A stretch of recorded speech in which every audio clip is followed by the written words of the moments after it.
ബുധൻ അവരെ വിട്ട് സ്വർഗത്തിലേക്ക് പോയപ്പോൾ ആട്ടിടയന്മാർ പരസ്പരം പറഞ്ഞു, നമുക്ക് ബെത്ലഹേം വരെ പോകാം.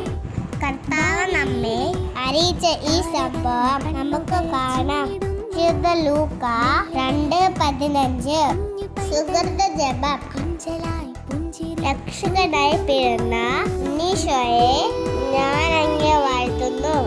ഈ സുഹൃത ജപം 3 വട്ടം ചൊല്ലി ശുദ്ധീകരണ സ്ഥലത്തെ എല്ലാ ആത്മാക്കൾക്കും വേണ്ടി നമുക്ക് പ്രാർത്ഥിക്കാം. ഈശോ എല്ലാവരെയും അനുഗ്രഹിക്കട്ടെ. We wish you Merry Christmas and Happy New Year.